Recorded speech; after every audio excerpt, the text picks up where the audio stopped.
Hello, my name is Brid Ruddy. I was born in Belfast in the 1950s in the Northern Ireland that was very much a repressive one-party state. I was born into a Republican family, and republicanism, Irish republicanism, was banned.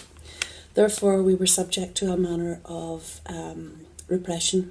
My house was raided constantly, my school bag searched.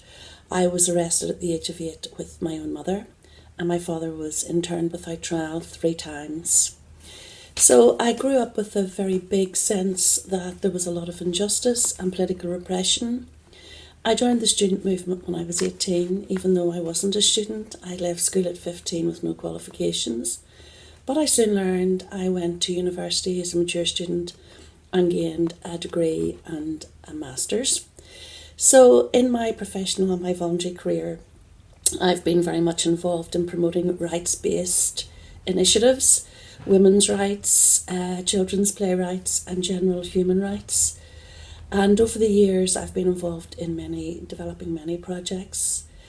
About 30 years ago I moved back to the university where I'd gone as a mature student, back to the university area.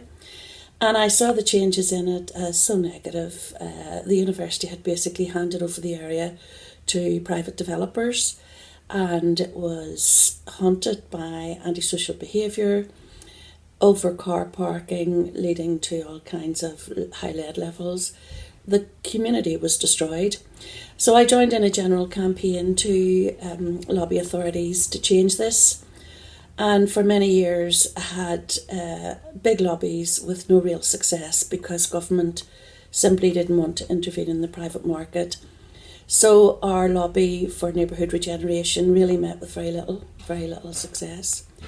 I then thought maybe I could do something at local level, and it would be better to start there. So the alley behind our houses from College Park Avenue, Rugby Road and University Avenue was derelict, and a lot of break-ins took place that way.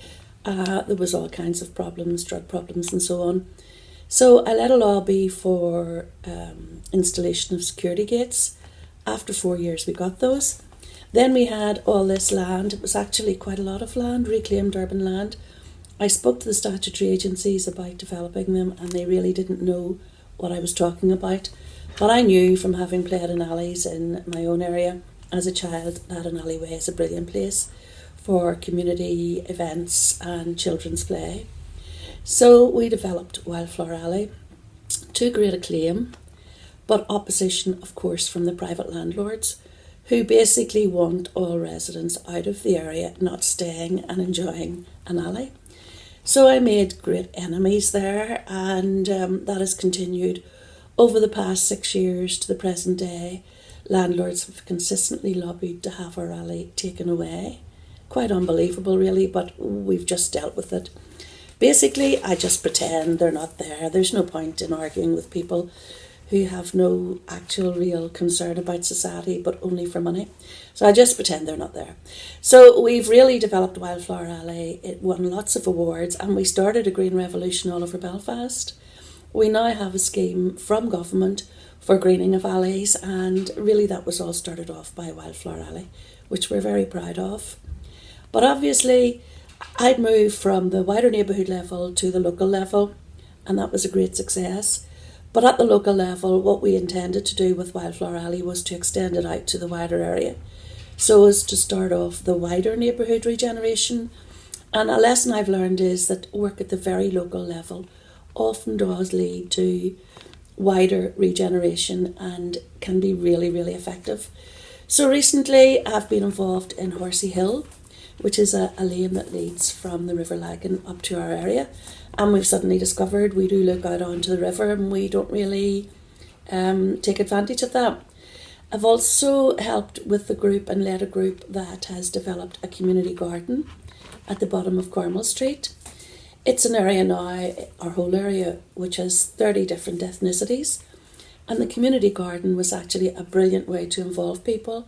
You didn't need to speak English. Everybody understands the language of flowers. So our community garden is flourishing at the bottom of Cornwall Street.